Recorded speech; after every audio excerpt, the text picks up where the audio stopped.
يكن له كفوا أحد. إن الله وملائكته يصلون على النبي يا أيها الذين آمنوا صلوا عليه وسلموا تسليما. السلام عليك يا سيدي يا رسول الله وعلى آلك يا سيدي يا رسول الله.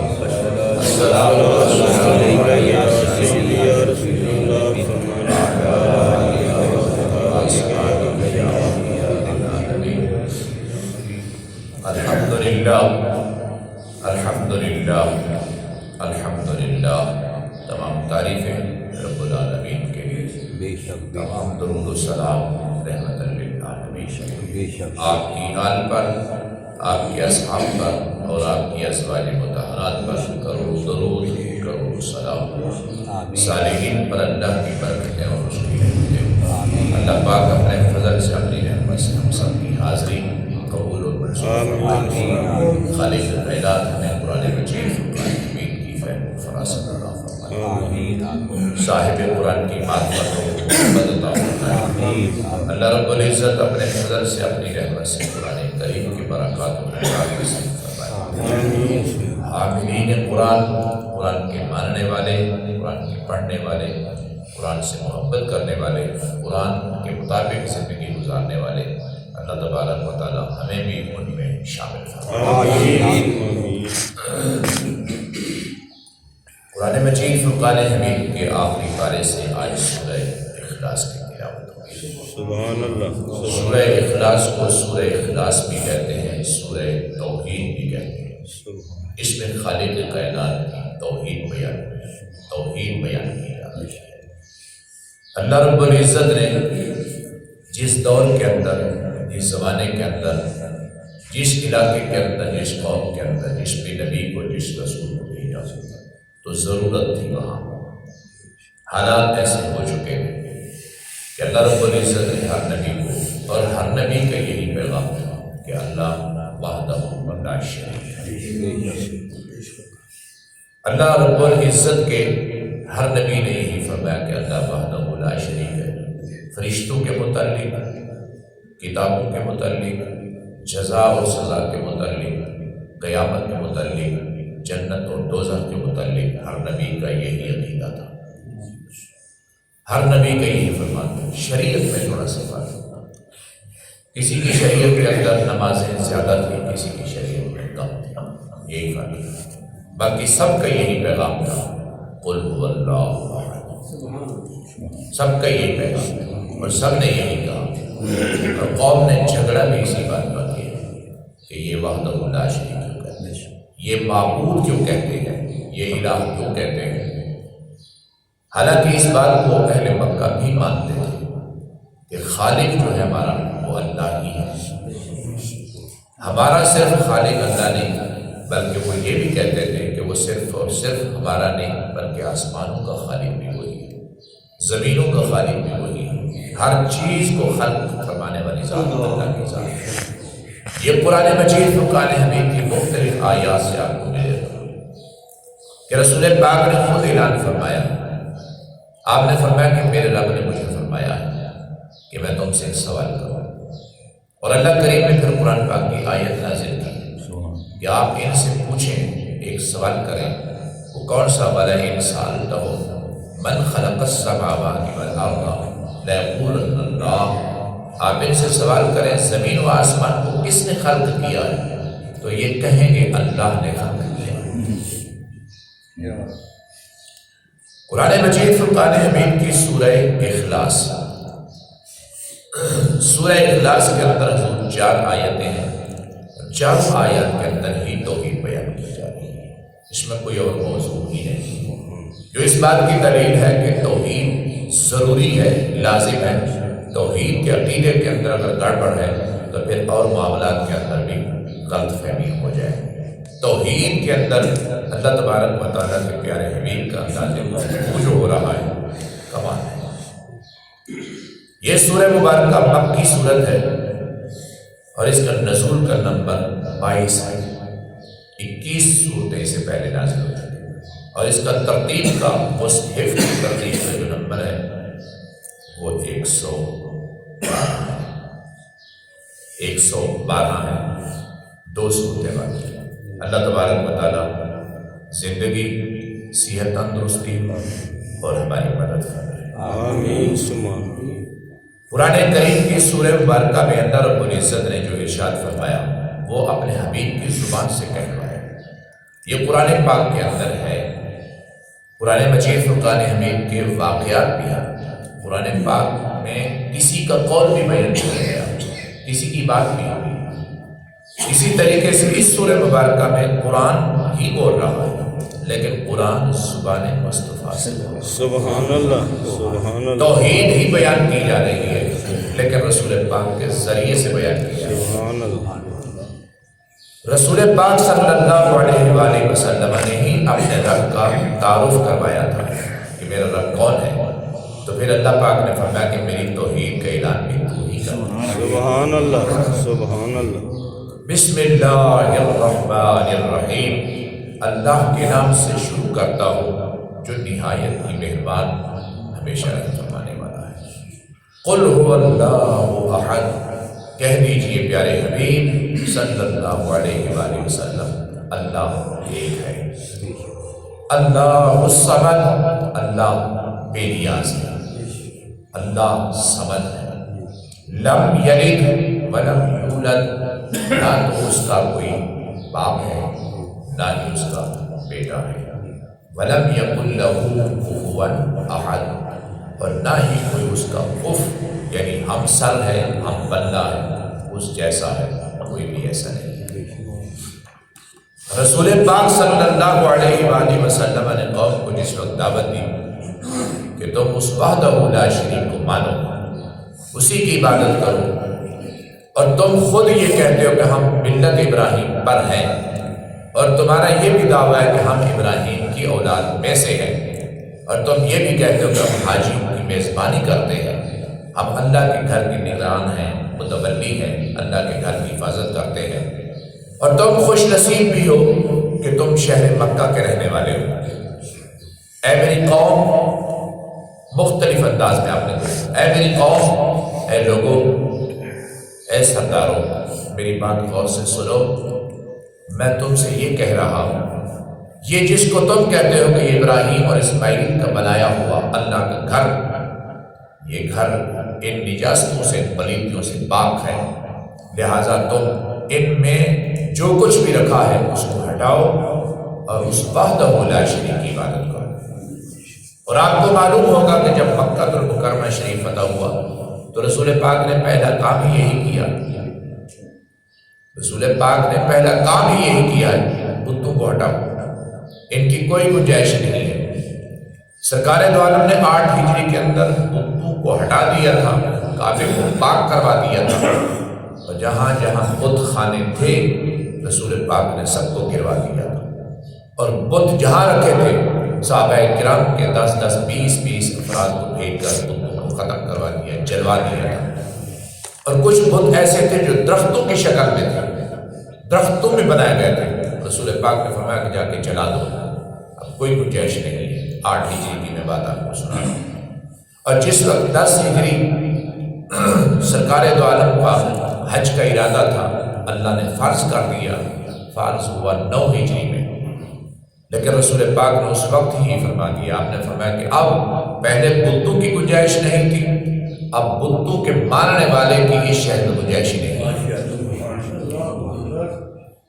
عقیدے کو بھی پاک کرو، ظاہر کو بھی پاک کرو، باطن کو بھی پاک کرو، اب کوئی مشرک اس دھرتی پر اس شہر کے اندر قدم نہیں رکھ سکتا۔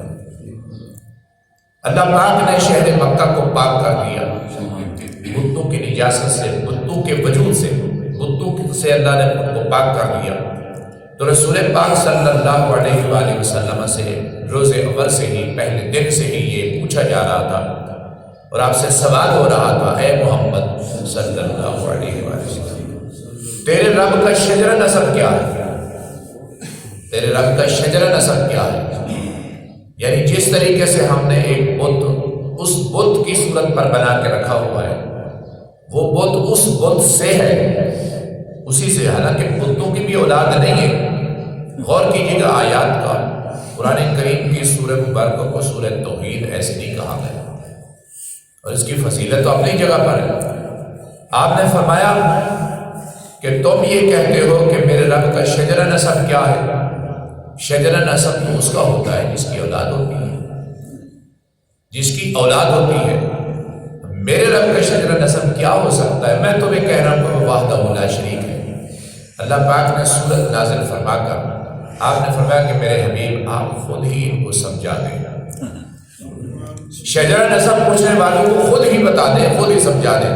کس انداز میں سمجھانا ہے؟ فرمایا کہ میرے محبوب قرآن کی آیات تو ہم نازل کر رہے ہیں، لیکن آپ اپنے انداز میں سمجھائیں، کیونکہ آپ اس قوم کا مزاج سمجھتے ہیں، اس قوم کی طبیعت سمجھتے ہیں۔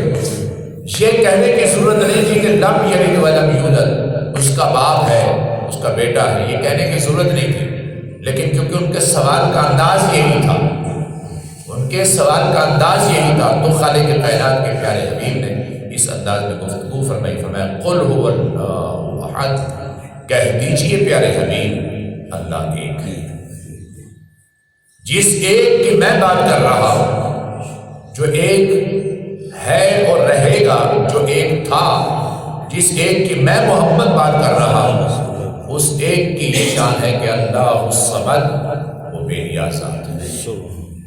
اللہ تبارک و تعالیٰ کے حضور نام ہے نا، اللہ بھی اس کا نام ہے، احد بھی اس کا نام ہے، صمد بھی اس کا نام ہے، رحمان بھی اس کا نام ہے، رحیم بھی اس کا نام ہے، مالک بھی اس کا نام ہے، اور کریم بھی اس کا نام ہے، مومن بھی وہی ہے، مہیمن بھی وہی ہے، سبوح بھی وہی ہے، قدوس بھی وہی ہے، جبار بھی وہی ہے، قہار بھی وہی ہے۔ تمام یہ صفات، اس کے 99 نام، اس سے بھی بڑھ کر نام ہے۔ تو اللہ تبارک و تعالیٰ کے تمام ناموں میں یہ نام صمد، اللہ الصمد، اس میں ہر خوبی پائی جاتی ہے، ہر کمال پایا جاتا ہے، ہر معنی پایا جاتا ہے اس میں۔ اللہ الصمد یعنی صمد وہ ذات جو بے نیاز ہے، جو کسی کا محتاج نہیں ہے، جو ضرورت مند نہیں ہے، جو حاجت مند نہیں ہے، جس کو بیوی کی ضرورت نہیں، جس کو سسرال کی ضرورت نہیں، جس کو رشتہ داروں کی ضرورت نہیں، جس کو بیٹے کی ضرورت نہیں، جس کو بیٹی کی ضرورت نہیں، جس کو کسی چیز کی ضرورت نہیں، کہ میں محمد کہہ رہا ہوں اللہ الصمد، وہ میرا رب ہے، وہ میرا خالق ہے، وہ میرا مالک ہے، جس کی شان یہ ہے۔ اور تم سنو، اندازہ لگاؤ اس بات کا، وہ تو یقیناً صمد ہے، اس میں کوئی شک نہیں ہے، لیکن جس کی تعریف میں محمد کر رہا ہوں، اور جس کو خالق کائنات نے فرمایا کہ لوگوں میں نے اس کو محمد بنا دیا ہے، یعنی مجھے محمد بنا کر بھیجا گیا ہے، میں ازل سے ہی محمد ہوں، میں ازل سے ہی نبی ہوں، اور میں کہہ رہا ہوں کہ اللہ الصمد، وہ بے نیاز ذات ہے۔ میرے ذہن میں تفسیر میں تو میں نے یہ چیز نہیں دیکھی تھی، میرے ذہن میں ایک بات اس نام کی برکت سے، ہر نبی نے یہ کہا، ہر نبی نے یہ کہا، کیا کہا؟ ہر نبی نے فرمایا کہ ہم تم سے کوئی اجرت نہیں لیتے، ہم تم سے کوئی معاوضہ نہیں لیتے، یعنی میں جو مسلسل یہ تم سے گفتگو کر رہا ہوں، میں رات دن تمہیں پڑھا رہا ہوں، رات دن تمہیں بلا رہا ہوں، میں رات کو سوتا نہیں ہوں، میں دن کو جاگتا رہتا ہوں، دن کو سفر کرتا ہوں، یہ ہر نبی کی بات ہو رہی ہے۔ نبیوں نے یہ کہا یا اللہ ہم نے تو دن رات دن کو بلایا ہے، ہم نے نہ دھوپ دیکھی ہے، نہ سایہ دیکھا ہے، نہ موسم دیکھا ہے، ہم نے تو ہر وقت تیرا پیغام پہنچایا ہے، مگر اب یہ آنے کے لیے تیار نہیں ہے۔ لیکن اس کے باوجود ہر نبی نے یہ فرمایا، اے ہماری قوم، ہم تم سے اجرت نہیں مانگتے، ہم تم سے کوئی صلہ نہیں مانگتے، لیکن یہ بے نیاز خالق کائنات کا بے نیاز نبی اور اس رحمان کا یہ نبی، رحیم نبی، کریم نبی، اس نے بھی یہی اعلان فرمایا کہ میں تم سے کوئی اجرت نہیں مانگتا، میں تم سے کوئی معاوضہ نہیں مانگتا۔ اللہ بتانا یہ چاہتا ہے کہ میرے نبی میرے بندے ہیں، ان کی ولادت ہوئی، ان کی والدہ طیبہ طاہرہ تھی، اور ان کو پالا گیا ہے، ان کو کھلایا پلایا گیا ہے، اس کے باوجود وہ کسی کے محتاج نہیں ہے، وہ اتنے بے نیاز ہیں۔ پھر بتاؤ کہ ان نبیوں کا جو خالق ہے وہ کتنا بے نیاز ہوگا، سبحان اللہ، سبحان اللہ، جو ان کا مالک ہے وہ کتنا بے نیاز ہوگا، اس کو کیا ضرورت ہوگی۔ رسول پاک کو اللہ پاک نے بیٹے دیے، لیکن بچپن میں ہی، معصومیت میں ہی، چھوٹی عمر میں ہی واپس بلا لیے۔ اللہ تبارک و تعالیٰ نے اپنے محبوب کو اکیلے رکھا بعض اوقات رسول پاک اکیلے خود دیہات میں، جنگل میں، پہاڑوں میں، غاروں میں، پہاڑوں پر چلے جاتے تھے، اکیلے سرکار دو عالم اعلان کر رہے ہیں اہل مکہ کے سامنے۔ میں نے کل بھی عرض کیا تھا، یہ ان فرعونوں سے زیادہ بدترین فرعون تھے۔ وہ مرتے وقت تو انہوں نے گھٹنے ٹیک دیے تھے کہ ہم نہیں رب اعلیٰ وہ ہے، لیکن یہ تو انہوں نے تو گھٹنے ہی نہیں ٹیکے آخر تک۔ رسول پاک تنہا ہیں، اکیلے جا رہے ہیں۔ اللہ کہیں بتانا یہ چاہتا ہے کہ جس کا نبی اتنا بے نیاز ہے، اس کو کوئی ڈر نہیں ہے، کوئی خوف نہیں ہے، تو بتاؤ اس نبی کے خالق کی کیا شان ہوگی، وہ کیسا بے نیاز ہوگا۔ یعنی ہر چیز، ہر خوبی، ہر کمال اس لفظ صمد کے اندر موجود ہے۔ پھر جملہ سن لیجیے، اس صمد یعنی اس جملے کے اندر، اس نام کے اندر موجود ہے، تو جس کا نام ایسا بے مثل اور بے مثال ہے، جس کا نام ایسا بے مثل اور بے مثال ہے، وہ نام والی ذات کیسی بے مثل اور بے مثال ہوگی۔ اور آگے ارشاد فرمایا آیت نمبر 3 میں، لم یلد ولم یولد۔ یہ مشرکین کی جو سوچ تھی، ان کا جو عقیدہ تھا، ان کا جو نظریہ تھا، اس کی تبدیل کی جا رہی ہے۔ یہود و نصارہ کا نظریہ تھا، معاذ اللہ استغفر اللہ، عیسیٰ اللہ کا بیٹا، معاذ اللہ استغفر اللہ، عزیر اللہ کا بیٹا ہے۔ یہ قرآن پاک کے 2 جملے ہیں جو میں نے آپ کو سنا دیے۔ عیسیٰ کہتے ہیں، عیسیٰ علیہ السلام کے متعلق کہتے ہیں وہ اللہ کا بیٹا ہے۔ عزیر علیہ السلام کے ماننے والے کہتے ہیں عزیر اللہ کا بیٹا ہے۔ اللہ تبارک و تعالیٰ نے فرمایا کہ میرے محبوب یہ ایسا کیوں کہتے ہیں، یہ مجھے گالیاں کیوں دیتے ہیں، یہ مجھے گالیاں کیوں دیتے ہیں کہ اللہ کا بیٹا ہے، فلاں اللہ کا بیٹا ہے، فلاں اللہ کا بیٹا ہے۔ اور تیسرا، مشرکین مکہ میں بھی لوگ تھے، یہ نظریہ بھی تھا، یہ سوچ بھی تھی کہ اللہ رب العزت کے جو فرشتے ہیں نا، یہ اللہ کی مخلوق نہیں ہے، یہ اللہ کی بیٹی ہیں۔ قرآن کریم کے اندر یہ اللہ کی بیٹی ہے، اور اللہ پاک کا بیٹا بھی ہے، اللہ کے بیٹے بھی ہیں، اللہ کی بیٹیاں بھی ہیں۔ زیادہ تر انہوں نے کہا کہ یہ فرشتے اللہ کی بیٹی ہیں، تو اللہ تبارک و تعالیٰ نے ان کے مزاج کے مطابق مثال دی۔ کیا مثال دی؟ فرمایا کہ میرے محبوب ان کو میں بیٹی دے دوں تو ان کے منہ کالے ہو جاتے ہیں، بیٹی تو میں ہی دیتا ہوں نا، بیٹا میں دیتا ہوں، قرآن پاک میں ہے یہی جملہ ہے کہ ان کے چہرے کالے ہو جاتے ہیں، ان کے منہ کالے ہو جاتے ہیں، اور یہ شرم کے مارے باہر نہیں نکلتے، اور یہ اپنی بیٹی کو دفن کر دیتے ہیں کہ شرمندگی ہوتی ہے ان کو کہ ہمارے گھر میں بیٹی ہوئی ہے۔ تو میرے محبوب یہ کیسا انصاف ہے، یہ اپنے لیے تو بیٹے پسند کرتے ہیں، میرے لیے بیٹیوں کو بھی پسند کرتے ہیں۔ یعنی یہ کہتے ہیں کہ اللہ کی بیٹی ہمارے بیٹے ہوں، اللہ کی بیٹی ہوں۔ اور پھر کمال کی دلیل حضور سن لیجیے، اس توحید کی صورت میں کمال کی مثال قرآن پاک کی۔ جس وقت عیسائیوں کے وفد سے، نجران سے آئے ہوئے عیسائیوں نے سرکار سے مناظرہ کیا، بحث ہوئی، علمی گفتگو ہوتی رہی، دلائل دیتے رہے سرکار۔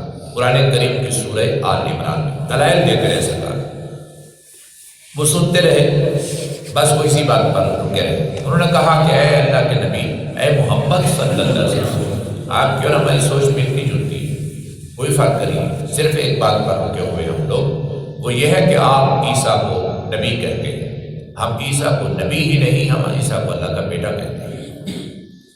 بس آپ اپنا بدل دیں موقف، آپ بھی کہیں کہ عیسیٰ اللہ کا بیٹا ہے، تو پھر ہم آپ کی بات آگے بڑھانا چاہتے ہیں۔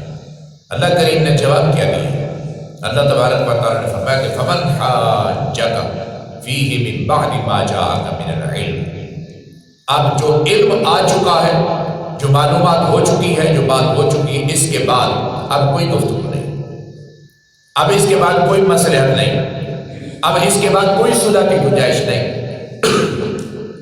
اب صرف بات یہ ہوگی فَقُلْ تَعَالَوْا نَدْعُ أَبْنَاءَنَا وَأَبْنَاءَكُمْ وَنِسَاءَنَا وَنِسَاءَكُمْ وَأَنفُسَنَا وَأَنفُسَكُمْ ثُمَّ نَبْتَهِلْ فَنَجْعَلْ لَعْنَةَ اللَّهِ عَلَى الْكَاذِبِينَ۔ سورہ آل عمران کی آیت نمبر 61۔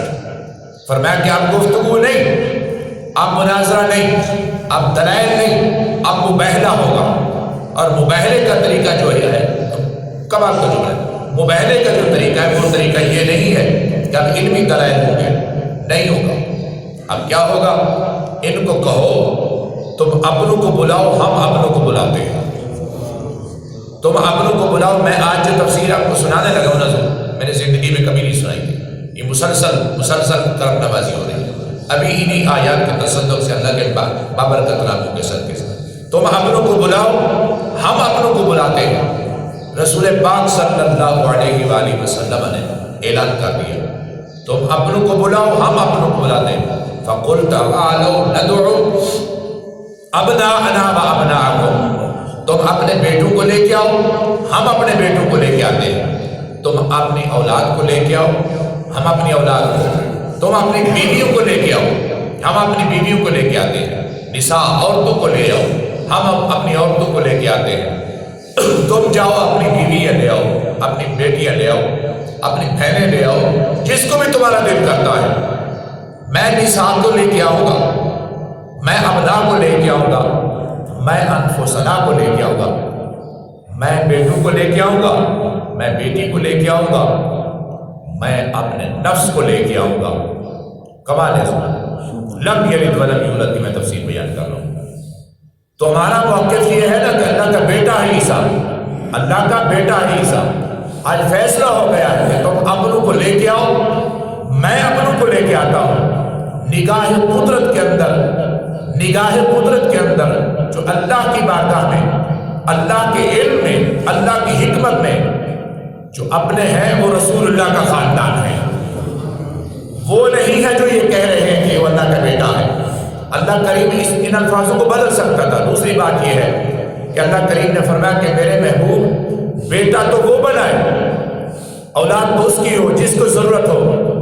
آپ کے ہوتے ہوئے مجھے کسی کی ضرورت ہی نہیں ہے، آپ کے غلاموں کے ہوتے ہوئے مجھے کسی کی ضرورت نہیں ہے۔ میں جملہ بدل رہا ہوں کہ یعنی اگر آج کچھ اس دھرتی پر، اس زمین پر کوئی مجھے سجدہ نہیں کرتا تو نہ کرے، مجھے کسی کی ضرورت نہیں ہے۔ آپ جب سجدہ کرتے ہیں مجھے کسی اور کے سجدے کرنے کی ضرورت نہیں ہے۔ مجھے کوئی الہ نہیں مانتا تو نہ مانے، مجھے کوئی معبود نہیں مانتا تو نہ مانے۔ آپ تو مجھے معبود کہتے ہیں نا، آپ تو مجھے الہ کہتے ہیں نا، آپ تو مجھے اللہ کہتے ہیں۔ تو میرے حبیب آپ اپنی زبان مقدس سے کہہ دیں، لم یلد ولم یولد، نہ اس کا کوئی بیٹا ہے نہ ہی اس کا کوئی باپ ہے، ولم یکن لہ کفوا احد، نہ ہی کوئی اس کا ہم سنگ ہے، نہ کوئی اس کا ہم پلہ ہے، نہ ہی اس جیسا کوئی ہے، کس جیسا؟ خالق کائنات جیسا۔ گفتگو مکمل ہو گئی حضور۔ ولم یکن لہ کفوا احد، کفوا احد کے حوالے سے کوئی اس جیسا نہیں ہے۔ یہ میں نے قرآن پاک آپ کے سامنے بند کر دیا۔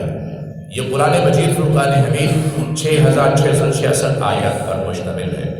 یہ قرآن پاک 114 صورتیں ہیں اس کے اندر۔ یہ قرآن مجید فرقان حمید کے 30 جز ہیں، یعنی 30 پارے ہیں اس کے۔ یہ آپ کے سامنے موجود ہے۔ اس کو صدیاں گزر چکی ہیں، اس کو صدیاں گزر چکی ہیں، 10-12 سال کا عرصہ نہیں گزرا۔ رسول پاک صلی اللہ علیہ وسلم کے قلب اطہر پر نازل ہوا، صدیاں ہو چکی ہیں، اور آج تک قرآن پاک موجود ہے کہ نہیں؟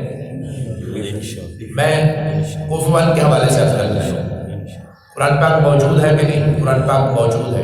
غیر بھی یہی کہتے ہیں کہ قرآن موجود ہے۔ مسلمان تو نہیں کہتے، غیر یہ کہتے ہیں، اور قرآن پاک سے خزانے تلاش کرتے ہیں، قرآن پاک سے معلومات حاصل کرتے ہیں۔ قرآن پاک موجود ہے۔ قرآن پاک نے کہا تھا کہ نہیں کہا تھا کہ قرآن جیسا کوئی نہیں ہے؟ قرآن نے خود کہا تھا، کتاب نے، اس کتاب اللہ نے خود کہا، کوئی شک نہیں ہے اس میں، کوئی شک کی گنجائش نہیں ہے اس میں۔ جس وقت قوم نے کہا کہ یہ محمد کا کلام ہے، محمد کسی سے سیکھتا ہے، محمد کسی سے لیتا ہے، تو اللہ کریم نے فرمایا کہ اگر محمد لیتا ہے تو تم بھی اس جیسا لے آؤ۔ یہ کون سا مشکل کام ہے؟ وہ ادارہ اگر محمد کو مل گیا جہاں سے یہ ملتا ہے تو تم بھی وہاں سے لے آؤ، تم اس کے مقابلے میں لے آؤ۔ تو میں آپ سے جو عرض کر رہا ہوں کہ وہ یہ کہ قرآن پاک جیسا کوئی قرآن بنا سکتا؟ پھر اللہ نے فرمایا کہ 10 صورتیں لے آؤ، نہیں بنا سکے۔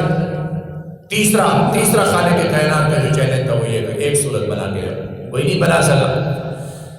تو جس کے کلام کی کوئی مثال نہیں، جس کے کلام کی کوئی مثال نہیں، اس ذات صمد کی کیا مثال ہو سکتی ہے؟ اس ذات صمد کی کیا مثال ہو سکتی بھائی، جس کے کلام کی مثال نہیں ہے اور کوئی مثال بنا ہی نہیں سکا؟